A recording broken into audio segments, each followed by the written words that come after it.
ಎಲ್ಲರಿಗೂ ನಮಸ್ಕಾರಗಳು. ಪ್ರಚಲಿತ ಘಟನೆಗಳ ತರಗತಿಗೆ ಸ್ವಾಗತ. ಈ ದಿನ ನಾವು ಮುಂಬರುವ ಪರೀಕ್ಷೆಗಳಿಗೆ ಅತಿ ಉಪಯುಕ್ತವಾಗಲಿರುವ ಪ್ರಚಲಿತ ಘಟನೆಗಳ ಬಗ್ಗೆ ತಿಳಿದುಕೊಳ್ಳೋಣ. ಆದ್ದರಿಂದ ವಿಡಿಯೋವನ್ನ ಕೊನೆವರೆಗೂ ವೀಕ್ಷಿಸಿ. ಮೊದಲನೇದಾಗಿ ಸಮೃದ್ಧ ಯೋಜನೆ. ನವೋದ್ಯಮಗಳಿಗಾಗಿ ಸರ್ಕಾರ ನಡೆಸುತ್ತಿರುವ ಸಮೃದ್ಧ ಯೋಜನೆಯ ನೆಪದಲ್ಲಿ ಎಲೆಕ್ಟ್ರಾನಿಕ್ಸ್ ಮತ್ತು ಮಾಹಿತಿ ತಂತ್ರಜ್ಞಾನ ಸಚಿವಾಲಯಕ್ಕೆ 3 ಕೋಟಿ ರೂಪಾಯಿಗಳಿಗೂ ಹೆಚ್ಚು ವಂಚನೆ ಮಾಡಿದ ಆರೋಪದ ಮೇಲೆ ಚಾರ್ಟೆಡ್ ಅಕೌಂಟೆಂಟ್ ಸೇರಿದಂತೆ 2 ವ್ಯಕ್ತಿಗಳನ್ನು ಬಂಧಿಸಲಾಗಿದೆ.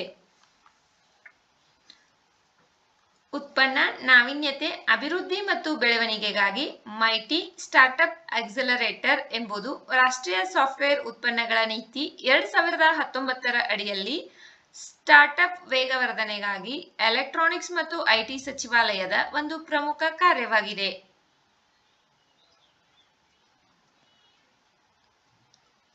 ಇದು ಸಂಭಾವ್ಯ ಐಟಿ ಆಧಾರಿತ ನವೋದ್ಯಮಗಳನ್ನು ಆಯ್ಕೆ ಮಾಡಲು ಮತ್ತು ವೇಗಗೊಳಿಸಲು ಅಸ್ತಿತ್ವದಲ್ಲಿರುವ ಮತ್ತು ಮುಂಬರುವ ವೇಗವರ್ಧಕಗಳನ್ನು ಬೆಂಬಲಿಸುವ ಗುರಿಯನ್ನು ಹೊಂದಿದೆ. ಈ ಕಾರ್ಯಕ್ರಮವು ಗ್ರಾಹಕರ, ಹೂಡಿಕೆದಾರರ ಮತ್ತು ಅಂತಾರಾಷ್ಟ್ರೀಯ ಮಾರುಕಟ್ಟೆಗಳಿಗೆ ಸಂಪರ್ಕ ಸಾಧಿಸುವ ಮೂಲಕ ನವೋದ್ಯಮಗಳನ್ನು ವೇಗಗೊಳಿಸುವುದರ ಮೇಲೆ ಕೇಂದ್ರೀಕರಿಸುತ್ತದೆ.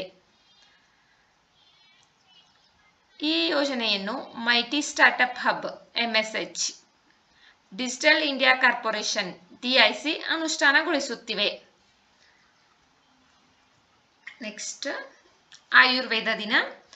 ಪ್ರತಿ ವರ್ಷ ಸೆಪ್ಟೆಂಬರ್ 23ರಂದು ಆಯುರ್ವೇದ ದಿನವನ್ನು ಆಚರಿಸಲಾಗುವುದು ಎಂದು ಭಾರತ ಸರ್ಕಾರ ಘೋಷಿಸಿದೆ. ಸೆಪ್ಟೆಂಬರ್ 23ರ ದಿನಾಂಕವು ಶರತ್ಕಾಲದ ವಿಷುವತ್ಸ ಸಂಕ್ರಾಂತಿಯೊಂದಿಗೆ ಸೇರಿಕೊಳ್ಳುತ್ತದೆ.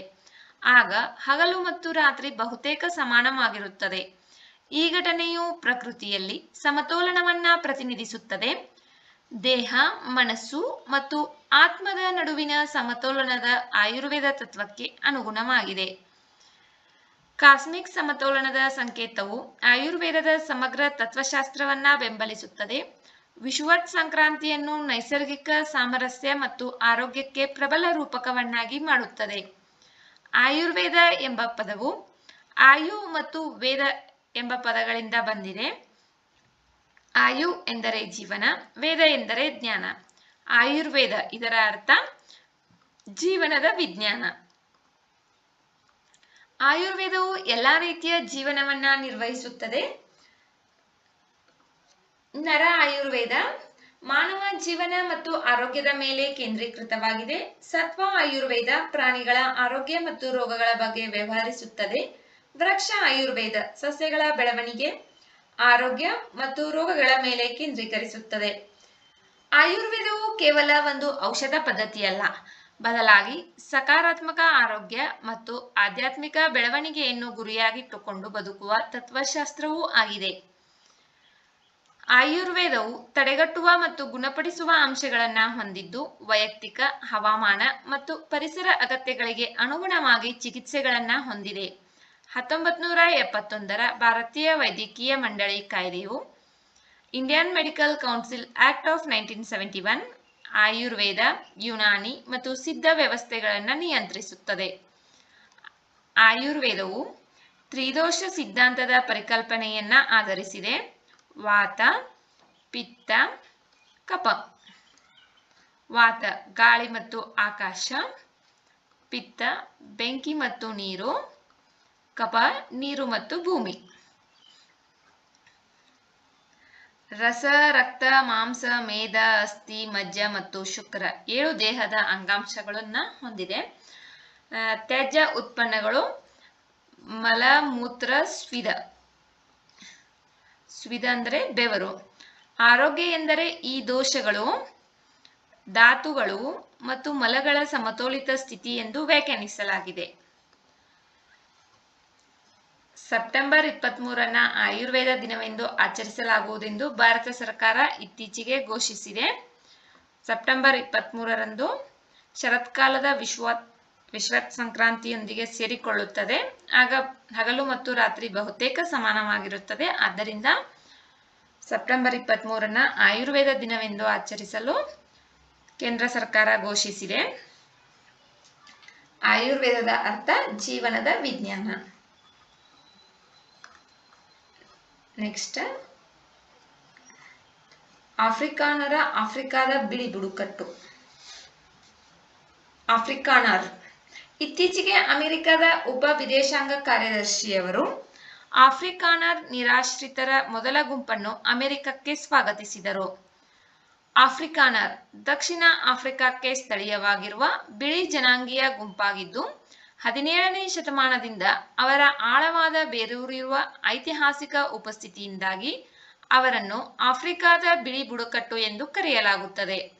ಆಫ್ರಿಕಾನರ್ ದಕ್ಷಿಣ ಆಫ್ರಿಕಾದ ಡಚ್ ಮೂಲದ ಜನಾಂಗೀಯ ಗುಂಪಾಗಿದ್ದು ಪ್ರಾಥಮಿಕವಾಗಿ 17ನೇ ಶತಮಾನದ ಡಚ್ ವಸಾಹತುಗಾರರಿಂದ ಬಂದವರು. ಯುರೋಪಿಯನ್ ಮೂಲದವರಾಗಿದ್ದರೂ ಆಫ್ರಿಕಾದಲ್ಲಿನ ಅವರ ದೀರ್ಘ ಇತಿಹಾಸವು ಖಂಡಕ್ಕೆ ಸ್ಥಳೀಯವಾಗಿರುವ ಶ್ವೇತ ಬುಡಕಟ್ಟು ಎಂಬ ಗುರುತನ್ನ ಗಳಿಸಿದೆ. ಯುರೋಪಿಯನ್ನರು ಗುಲಾಮರು ಮತ್ತು ಸ್ಥಳೀಯ ಕೊಯ್ಕೋಯ್ ನಡುವಿನ ಪರಸ್ಪರ ಕ್ರಿಯೆಗಳ ಮೂಲಕ ಒಂದು ವಿಶಿಷ್ಟವಾದ ಆಫ್ರಿಕಾನರ್ ಗುರುತು ಅಭಿವೃದ್ಧಿಪಡಿಸಿಕೊಂಡಿತು. ಇದು ಪಿತೃಪ್ರಧಾನ ಮನೆಯ ವ್ಯವಸ್ಥೆಗಳು, ಕಟ್ಟುನಿಟ್ಟಾದ ಸಾಮಾಜಿಕ ಶ್ರೇಣಿಗಳು ಮತ್ತು ಆಫ್ರಿಕನ್ ಭಾಷೆಯ ವಿಶಿಷ್ಟ ಭಾಷೆಯಾಗಿ ಅಭಿವೃದ್ಧಿಯಿಂದ ಗುರುತಿಸಲ್ಪಟ್ಟಿದೆ. ಆಫ್ರಿಕಾನರ್ ಇದನ್ನ ನಾವು ಬಿಳಿ ಬುಡಕಟ್ಟು ಅಂತ ಹೇಳಿ ಕರಿತೀವಿ. ಆಫ್ರಿಕಾದ ಬಿಳಿ ಬುಡಕಟ್ಟು ಜನಾಂಗ ಅಂತ ಹೇಳಿ ಕರಿತೀವಿ. ಶ್ವೇತ ಬುಡಕಟ್ಟು ಅಂತ ಕೂಡ ಕರಿತೀವಿ. ಇದು ದಕ್ಷಿಣ ಆಫ್ರಿಕಾದ ಡಚ್ ಮೂಲದ ಜನಾಂಗೀಯ ಗುಂಪಾಗಿದೆ. ಇವರ ಒಂದು ಗುಂಪನ್ನ, ನಿರಾಶ್ರಿತರ ಒಂದು ಗುಂಪನ್ನ ಅಮೆರಿಕದ ಉಪ ವಿದೇಶಾಂಗ ಕಾರ್ಯದರ್ಶಿಯವರು ಇತ್ತೀಚೆಗೆ ಅಮೆರಿಕಕ್ಕೆ ಸ್ವಾಗತಿಸಿದ್ದಾರೆ. ಆದ್ದರಿಂದ ಇದು ಸುದ್ದಿಯಲ್ಲಿದೆ. ನೆಕ್ಸ್ಟ್ ಖಜಾನೆ ಬಿಲ್ಗಳು. ಭಾರತ ಇತ್ತೀಚೆಗೆ ಸ್ಟೇಟ್ ಬ್ಯಾಂಕ್ ಆಫ್ ಇಂಡಿಯಾ ಮೂಲಕ ಮತ್ತೊಂದು ವರ್ಷದ ಅವಧಿಗೆ $50 ಮಿಲಿಯನ್ ಖಜಾನೆ ಬಿಲ್ಲನ್ನು ನವೀಕರಿಸುವ ಮೂಲಕ ಮಾಲ್ಡೀವ್ಸ್ಗೆ ಆರ್ಥಿಕ ನೆರವು ನೀಡಿದೆ. ಖಜಾನೆ ಬಿಲ್ ಟಿ ಬಿಲ್ ಎಂಬುದು ಭಾರತೀಯ ರಿಸರ್ವ್ ಬ್ಯಾಂಕ್ ಮೂಲಕ ಭಾರತ ಸರ್ಕಾರವು ನೀಡುವ ಅಲ್ಪಾವಧಿಯ ಸಾಲದ ಸಾಧನವಾಗಿದೆ. ಟಿ ಬಿಲ್ನ ಪ್ರಾಥಮಿಕ ಉದ್ದೇಶವೆಂದರೆ ಕೇಂದ್ರ ಸರ್ಕಾರದ ಅಲ್ಪಾವಧಿಯ ಹಣಕಾಸಿನ ಅವಶ್ಯಕತೆಗಳನ್ನು ಪೂರೈಸುವುದು. ಆರ್ಬಿಐ ತನ್ನ ಹಣದುಬ್ಬರ ಮಟ್ಟ ಮತ್ತು ವ್ಯಕ್ತಿಗಳ ಖರ್ಚು ಅಥವಾ ಸಾಲ ಪಡೆಯುವ ಅಭ್ಯಾಸಗಳನ್ನು ನಿಯಂತ್ರಿಸಲು ತನ್ನ ಮುಕ್ತ ಮಾರುಕಟ್ಟೆ ಕಾರ್ಯಾಚರಣೆಗಳ ತಂತ್ರದ ಅಡಿಯಲ್ಲಿ ಅಂತಹ ಖಜಾನೆ ಬಿಲ್ಗಳನ್ನು ಸಹ ಬಿಡುಗಡೆ ಮಾಡುತ್ತದೆ. ಟಿ ಬಿಲ್ಗಳು ಶೂನ್ಯ ಕೂಪನ್ ಸೆಕ್ಯುರಿಟಿಗಳಾಗಿವೆ. ಅಂದರೆ ಅವು ಬಡ್ಡಿಯನ್ನ ಪಾವತಿಸುವುದಿಲ್ಲ, ಬದಲಾಗಿ ಅವುಗಳನ್ನು ರಿಯಾಯಿತಿಯಲ್ಲಿ ನೀಡಲಾಗುತ್ತದೆ ಮತ್ತು ಮುಕ್ತಾಯದ ಸಮಯದಲ್ಲಿ ಮುಖಬೆಲೆಯ ರಿಡೀಮ್ ಮಾಡಲಾಗುತ್ತದೆ. ಉದಾಹರಣೆಗೆ ₹100 ಮುಖಬೆಲೆಯ ಖಜಾನೆ ಬಿಲ್ಲನ್ನು ₹98 ನೀಡುವುದು. ಭಾರತದಲ್ಲಿ ಟಿ ಬಿಲ್ಗಳನ್ನ 91 ದಿನಗಳು, 182 ದಿನಗಳು, 364 ದಿನಗಳ ಅವಧಿಯೊಂದಿಗೆ ನೀಡಲಾಗುತ್ತದೆ. 25,000 ಅಥವಾ ಇದರ ಗುಣಕಗಳು ಕನಿಷ್ಠ ಹೂಡಿಕೆಯಾಗಿದೆ.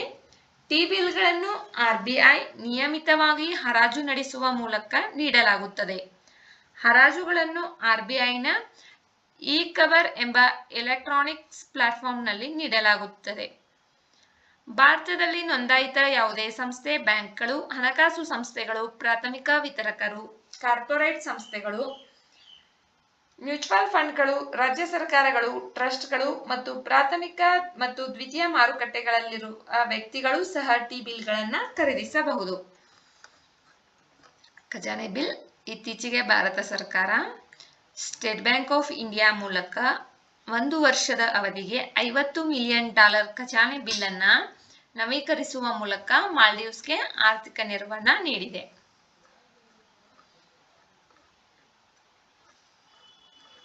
ನೆಕ್ಸ್ಟ್ ಕೇಂದ್ರೀಕೃತ ಮಾಹಿತಿ ನಿರ್ವಹಣಾ ವ್ಯವಸ್ಥೆ, centralised information management system CIMS. ನಿಯಂತ್ರಿತ ಘಟಕಗಳು ಈಗ ತಮ್ಮ ಡಿಜಿಟಲ್ ಸಾಲ ನೀಡುವ ಅಪ್ಲಿಕೇಶನ್ಗಳ ವಿವರಗಳನ್ನು ಭಾರತೀಯ ರಿಸರ್ವ್ ಬ್ಯಾಂಕ್ನ ಕೇಂದ್ರೀಕೃತ ಮಾಹಿತಿ ನಿರ್ವಹಣಾ ವ್ಯವಸ್ಥೆ ಪೋರ್ಟಲ್ ಮೂಲಕ ವರದಿ ಮಾಡಬೇಕಾಗುತ್ತದೆ. ಕೇಂದ್ರೀಕೃತ ಮಾಹಿತಿ ನಿರ್ವಹಣಾ ವ್ಯವಸ್ಥೆಯನ್ನು ಬೃಹತ್ ದತ್ತಾಂಶ ಹರಿವು, ಒಟ್ಟುಗೂಡಿಸುವಿಕೆ, ವಿಶ್ಲೇಷಣೆ, ಸಾರ್ವಜನಿಕ ಪ್ರಸರಣ ಮತ್ತು ದತ್ತಾಂಶ ಆಡಳಿತವನ್ನು ನಿರ್ವಹಿಸಲು ಭಾರತೀಯ ರಿಸರ್ವ್ ಬ್ಯಾಂಕ್ ಪರಿಚಯಿಸಿದೆ. ಸಿಐಎಂಎಸ್ ದತ್ತಾಂಶದ ಉಗ್ರಾಣವಾಗಿದೆ. ಈ ವ್ಯವಸ್ಥೆಯು ಬಿಗ್ ಡೇಟಾವನ್ನು ನಿರ್ವಹಿಸಲು ಅತ್ಯಾಧುನಿಕ ತಂತ್ರಜ್ಞಾನವನ್ನು ಬಳಸುತ್ತದೆ ಮತ್ತು ಬಳಕೆದಾರರಿಗೆ ದತ್ತಾಂಶ ಗಣಿಗಾರಿಕೆ, ಪಠ್ಯ ಗಣಿಗಾರಿಕೆ, ದೃಶ್ಯ ವಿಶ್ಲೇಷಣೆ ಮತ್ತು ಸುಧಾರಿತ ಅಂಕಿಅಂಶಗಳ ವಿಶ್ಲೇಷಣೆಯನ್ನು ಕೈಗೊಳ್ಳಲು ಒಂದು ವೇದಿಕೆಯಾಗಿ ಕಾರ್ಯನಿರ್ವಹಿಸುತ್ತದೆ. ಇದು ಹಣಕಾಸು, ಬಾಹ್ಯ ಕಾರ್ಪೊರೇಟ್ ಮತ್ತು ನೈಜ ವಲಯಗಳು ಹಾಗೂ ಬೆಲೆಗಳಂತಹ ಬಹು ವಲಯಗಳಿಂದ ಡೇಟಾವನ್ನು ಸಂಪರ್ಕಿಸುತ್ತದೆ. ನಿಯಂತ್ರಿತ ಘಟಕಗಳು ಡಿಜಿಟಲ್ ಸಾಲ ನೀಡತಕ್ಕಂಥ ಅಪ್ಲಿಕೇಶನ್ಗಳ ವಿವರಗಳನ್ನು ಭಾರತೀಯ ರಿಸರ್ವ್ ಬ್ಯಾಂಕ್ನ ಕೇಂದ್ರೀಕೃತ ಮಾಹಿತಿ ನಿರ್ವಹಣಾ ವ್ಯವಸ್ಥೆಯ ಪೋರ್ಟಲ್ ಮೂಲಕ ವರದಿ ಮಾಡಬೇಕಾಗುತ್ತದೆ.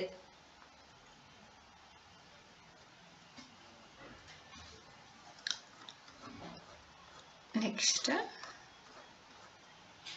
ಮೇರಾ ಯುವ ಭಾರತ್ ವಿಪತ್ತು ನಿರ್ವಹಣೆಯಲ್ಲಿ ನಿರ್ಣಾಯಕ ಪಾತ್ರ ವಹಿಸಲು ಯುವಕರು ಮತ್ತು ಮಹಿಳೆಯರನ್ನು ಸಬಲೀಕರಣಗೊಳಿಸುವ ಭಾಗವಾಗಿ ಮೇರಾ ಯುವ ಭಾರತ್ ನಾಗರಿಕ ರಕ್ಷಣಾ ಸ್ವಯಂ ಸೇವಕರನ್ನ ಆಯ್ಕೆ ಮಾಡುತ್ತಿದೆ.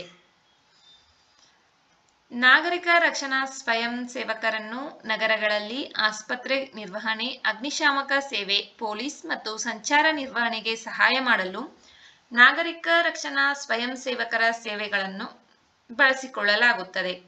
ಮೇರಾ ಯುವ ಭಾರತ್ ಇದು ಯುವಜನ ವ್ಯವಹಾರ ಮತ್ತು ಕ್ರೀಡಾ ಸಚಿವಾಲಯದ ಯುವಜನ ವ್ಯವಹಾರ ಇಲಾಖೆಯ ಅಡಿಯಲ್ಲಿ ಬರುವ ಸ್ವಾಯತ್ತ ಸಂಸ್ಥೆಯಾಗಿದೆ.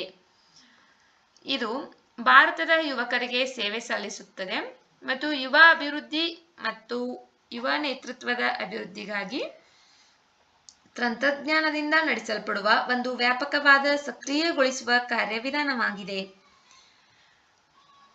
ಯುವಕರು ತಮ್ಮ ಆಕಾಂಕ್ಷೆಗಳನ್ನು ನನಸಾಗಿಸಲು ಮತ್ತು 2047ರ ಒಳಗೆ ವಿಕಸಿತ ಭಾರತ ದೃಷ್ಟಿಕೋನಕ್ಕೆ ಕೊಡುಗೆ ನೀಡಲು ಅನುವು ಮಾಡಿಕೊಡುತ್ತದೆ. ಒಂದು ಡಿಜಿಟಲ್ ವೇದಿಕೆಯಾಗಿದ್ದು ದೈಹಿಕ ಚಟುವಟಿಕೆಯ ಜೊತೆಗೆ ಡಿಜಿಟಲ್ ಸಂಪರ್ಕ ಸಾಧಿಸುವ ಅವಕಾಶವನ್ನ ಇದು ಒಳಗೊಂಡಿದೆ. ಫಿಸಿಟಲ್ ಅಂದ್ರೆ ಭೌತಿಕ ಮತ್ತು ಡಿಜಿಟಲ್. ದೈಹಿಕ ಚಟುವಟಿಕೆಗಳು ಮತ್ತು ಡಿಜಿಟಲ್ ಸಂಪರ್ಕದ ಸಮ್ಮೇಳನವು ವೇದಿಕೆಯ ಆಧುನಿಕ ಕ್ರಿಯಾತ್ಮಕ ಸ್ವರೂಪವನ್ನು ಪ್ರತಿಬಿಂಬಿಸುತ್ತದೆ. ರಾಷ್ಟ್ರೀಯ ಏಕತಾ ದಿನದ ಸಂದರ್ಭದಲ್ಲಿ ನವದೆಹಲಿಯ ಕರ್ತವ್ಯ ಪಥದಲ್ಲಿ ಅಕ್ಟೋಬರ್ 31, 2023ರಂದು ಪ್ರಧಾನಮಂತ್ರಿ ಶ್ರೀ ನರೇಂದ್ರ ಮೋದಿ ಅವರು ಮೈ ಭಾರತ್ ಪೋರ್ಟಲ್ ಅನ್ನ ಉದ್ಘಾಟಿಸಿದರು. ಇದು ಸರ್ದಾರ್ ವಲ್ಲಭಭಾಯಿ ಪಟೇಲ್ ಅವರ ಜನ್ಮ ದಿನಾಚರಣೆಯನ್ನ ಸಹ ಸೂಚಿಸುತ್ತದೆ. ರಾಷ್ಟ್ರೀಯ ಯುವ ನೀತಿಯಲ್ಲಿ ಯುವ ವ್ಯಾಖ್ಯಾನಕ್ಕೆ ಅನುಗುಣವಾಗಿ ಮೈ ಭಾರತ್ 15ರಿಂದ 29 ವರ್ಷ ವಯಸ್ಸಿನ ಯುವಕರಿಗೆ ಪ್ರಯೋಜನವನ್ನ ನೀಡುತ್ತದೆ. ದೇಶಾದ್ಯಂತ ಯುವಕರು ಮೈ ಭಾರತ್ ಪೋರ್ಟಲ್ನಲ್ಲಿ ನೋಂದಾಯಿಸಿಕೊಳ್ಳಬಹುದು ಮತ್ತು ಪೋರ್ಟಲ್ನಲ್ಲಿ ಲಭ್ಯವಿರುವ ವಿವಿಧ ಅವಕಾಶಗಳು ಮತ್ತು ಕಾರ್ಯಕ್ರಮಗಳಿಗೆ ಸೈನ್ ಅಪ್ ಮಾಡಬಹುದು. ಮೈ ಭಾರತ್ ಯುವ ಜನರ ಅಭಿವೃದ್ಧಿಗೆ ಒಂದು ಪ್ರಮುಖ ಸಾಧನವಾಗಿ ತ್ವರಿತವಾಗಿ ಹೊರಹೊಮ್ಮಿದೆ. ಪೊಲೀಸ್, ನಗರ ಸ್ಥಳೀಯ ಸಂಸ್ಥೆಗಳು ಮತ್ತು ವಿವಿಧ ಸಚಿವಾಲಯಗಳೊಂದಿಗೆ ವೈವಿಧ್ಯಮಯ ಅವಕಾಶಗಳು, ಕಾರ್ಯಕ್ರಮಗಳು ಮತ್ತು ಸ್ವಯಂ ಸೇವಕ ಚಟುವಟಿಕೆಗಳನ್ನು ನೀಡುತ್ತದೆ. ಮೇರಾ ಯುವ ಭಾರತ್ ವಿಪತ್ತು ನಿರ್ವಹಣೆಯಲ್ಲಿ ನಿರ್ಣಾಯಕ ಪಾತ್ರ ವಹಿಸಲು ಯುವಕರು ಮತ್ತು ಮಹಿಳೆಯರನ್ನ ಸಬಲೀಕರಣಗೊಳಿಸಲು ಮೇರಾ ಯುವ ಭಾರತ್ ನಾಗರಿಕ ರಕ್ಷಣಾ ಸ್ವಯಂ ಸೇವಕರನ್ನ ಆಯ್ಕೆ ಮಾಡುತ್ತಿದೆ. ಇವರು ಮೈ ಭಾರತ್ ಪೋರ್ಟಲ್ ಅನ್ನ ಅಕ್ಟೋಬರ್ 31, 2023ರಂದು ನರೇಂದ್ರ ಮೋದಿ ಅವರು ಉದ್ಘಾಟಿಸಿದ್ದಾರೆ. ಈ ಪೋರ್ಟಲ್ ನಲ್ಲಿ 15ರಿಂದ 29 ವರ್ಷ ವಯಸ್ಸಿನ ಯುವಕರು ನೋಂದಾಯಿಸಿಕೊಂಡು ಪ್ರಯೋಜನವನ್ನ ಪಡೆಯಬಹುದು. ನೆಕ್ಸ್ಟ್, ಚಂಬಲ್ ನದಿ. ಚಂಬಲ್ ನದಿ ಇಲ್ಲಿದೆ. ಇದು ಯಮುನಾ ನದಿಯ ಉಪನದಿ ಚಂಬಲ್ ನದಿ. ಚಂಬಲ್ ನದಿ ಪ್ರದೇಶದಲ್ಲಿ ಮರಳು ಗಣಿಗಾರಿಕೆ, ವಿಶೇಷವಾಗಿ ಮಧ್ಯಪ್ರದೇಶ, ರಾಜಸ್ಥಾನ್ ಮತ್ತು ಉತ್ತರ ಪ್ರದೇಶ ರಾಜ್ಯಗಳಲ್ಲಿ ಒಂದು ಪ್ರಮುಖ ಪರಿಸರ ಕಾಳಜಿಯಾಗಿದೆ. ಪ್ರಾಚೀನ ಕಾಲದಲ್ಲಿ ಚರ್ಮನ್ವತಿ ಎಂದು ಕರೆಯಲ್ಪಡುತ್ತಿದ್ದ ಚಂಬಲ್ ನದಿಯು ಮಧ್ಯ ಭಾರತದಲ್ಲಿ ಯಮುನಾ ನದಿಯ ಉಪನದಿಯಾಗಿದ್ದು, ಆದ್ದರಿಂದ ಇದು ಗಂಗಾ ನದಿಯ ಒಳಚರಂಡಿ ವ್ಯವಸ್ಥೆಯ ಭಾಗವಾಗಿದೆ. ಇದು ಸ್ಪಷ್ಟ ಮತ್ತು ಶುದ್ಧ ನೀರಿಗೆ ಹೆಸರುವಾಸಿಯಾಗಿದೆ. ಭಾರತದ ಅತ್ಯಂತ ಸ್ವಚ್ಛವಾದ ನದಿಗಳಲ್ಲಿ ಒಂದಾಗಿದೆ. ಇದು ಪಶ್ಚಿಮ ಮಧ್ಯಪ್ರದೇಶದ ಮೌನಿನ್ ದಕ್ಷಿಣಕ್ಕೆ ವಿಂಧ್ಯ ಶ್ರೇಣಿಯಲ್ಲಿ ಹುಟ್ಟುತ್ತದೆ. ಈ ನದಿಯು ಮಧ್ಯಪ್ರದೇಶದ ಮೂಲಕ ಉತ್ತರ ಈಶಾನ್ಯಕ್ಕೆ ಹರಿಯುತ್ತದೆ. ಸ್ವಲ್ಪ ಸಮಯದವರೆಗೆ ರಾಜಸ್ಥಾನದ ಮೂಲಕ ಹರಿಯುತ್ತದೆ. ನಂತರ ರಾಜಸ್ಥಾನ್ ಮತ್ತು ಮಧ್ಯಪ್ರದೇಶದ ನಡುವಿನ ಗಡಿಯನ್ನ ರೂಪಿಸುತ್ತದೆ ಮತ್ತು ಆಗ್ನೇಯಕ್ಕೆ ತಿರುಗಿ ಉತ್ತರ ಪ್ರದೇಶ ರಾಜ್ಯದಲ್ಲಿ ಯಮುನಾವನ್ನ ಸೇರುತ್ತದೆ. ಇದು 3 ಭಾರತೀಯ ರಾಜ್ಯಗಳ ಮೂಲಕ ಹರಿಯುತ್ತದೆ: ಮಧ್ಯಪ್ರದೇಶ್, ರಾಜಸ್ಥಾನ್ ಮತ್ತು ಉತ್ತರ ಪ್ರದೇಶ್. ರಾಜಸ್ಥಾನದ ಮೂಲಕ ಹರಿಯುವ ನದಿಗಳಲ್ಲಿ ಈ ಚಂಬಲ್ ನದಿಯು ದೊಡ್ಡದಾಗಿದೆ. ಚಂಬಲ್ನ ಮುಖ್ಯ ಉಪನದಿಗಳಲ್ಲಿ ಬನಾಸ್ ಎಡಭಾಗ ಮತ್ತು ಮೇಜ್ ಎಡಭಾಗದ ನದಿಗಳಾಗಿವೆ. ಬಲಭಾಗದ ಉಪನದಿಗಳು ಪರ್ಬತಿ, ಕಾಳಿ, ಸಿಂಧ್ ಮತ್ತು ಶಿಪ್ರಾ ನದಿಗಳು. ಗಾಂಧಿ ಸಾಗರ್ ಅಣೆಕಟ್ಟು, ರಾಣಾ ಪ್ರತಾಪ್ ಸಾಗರ್ ಅಣೆಕಟ್ಟು, ಜವಾಹರ್ ಸಾಗರ್ ಅಣೆಕಟ್ಟು ಚಂಬಲ್ ನದಿಯ ಪ್ರಮುಖ ಅಣೆಕಟ್ಟುಗಳಾಗಿವೆ. ಚಂಬಲ್ ನದಿ ಇದು ರಾಜಸ್ಥಾನ್, ಉತ್ತರ ಪ್ರದೇಶ್ ಮತ್ತು ಮಧ್ಯಪ್ರದೇಶದಲ್ಲಿ ಹರಿಯುವ ನದಿಯಾಗಿದೆ. ಇದು ಯಮುನಾ ನದಿಯ ಉಪನದಿ. ಭಾರತದ ಅತ್ಯಂತ ಸ್ವಚ್ಛವಾದ ನದಿಗಳಲ್ಲಿ ಚಂಬಲ್ ನದಿಯು ಕೂಡ ಒಂದಾಗಿದೆ. ಇದು ರಾಜಸ್ಥಾನದಲ್ಲಿ ಹರಿಯುವ ದೊಡ್ಡ ನದಿಗಳಲ್ಲಿ ಒಂದಾಗಿದೆ. ಇದರ ಉಪನದಿಗಳು ಬಲಭಾಗದ ಉಪನದಿಗಳು ಪರ್ಬತಿ, ಕಾಳಿ, ಸಿಂಧ್ ಮತ್ತು ಶಿಪ್ರಾ. ಎಡಭಾಗದಲ್ಲಿ ಬನಾಸ್ ಮತ್ತು ಮೇಜ್. ವಿಡಿಯೋ ನೋಡಿದ್ದಕ್ಕಾಗಿ ಧನ್ಯವಾದಗಳು. ವಿಡಿಯೋದಲ್ಲಿರುವ ಮಾಹಿತಿ ಉಪಯುಕ್ತವೆನಿಸಿದರೆ ವಿಡಿಯೋಗೆ ಒಂದು ಲೈಕ್ ಮಾಡಿ. ಮತ್ತಷ್ಟು ಮಾಹಿತಿಗಾಗಿ ನಮ್ಮ ಚಾನೆಲ್ನಲ್ಲಿರುವ ವಿಡಿಯೋಗಳನ್ನು ವೀಕ್ಷಿಸಿ. ಮುಂಬರುವ ವಿಡಿಯೋಗಳು ಮತ್ತು ಮಾಹಿತಿಗಾಗಿ ನಮ್ಮ ಚಾನೆಲ್ ಅನ್ನು ಉಚಿತವಾಗಿ ಸಬ್ಸ್ಕ್ರೈಬ್ ಮಾಡಿಕೊಳ್ಳಿ. ನಿಮ್ಮ ಸ್ನೇಹಿತರೊಂದಿಗೆ ಹಂಚಿಕೊಳ್ಳಿ. ನಮ್ಮ ಕನಸು ನನಸಾಗಬೇಕೆಂದರೆ ನಾವು ನಿದ್ರಿಸಬಾರದು ಎಂಬುದೊಂದು ಗಾದೆ. ಇದರ ಅರ್ಥ ಕನಸು ಕಂಡರೆ ಮಾತ್ರ ಸಾಲದು, ಅದು ಸಾಕಾರವಾಗುವವರೆಗೂ ಪರಿಶ್ರಮ ಅಗತ್ಯ. All the best. Thank you.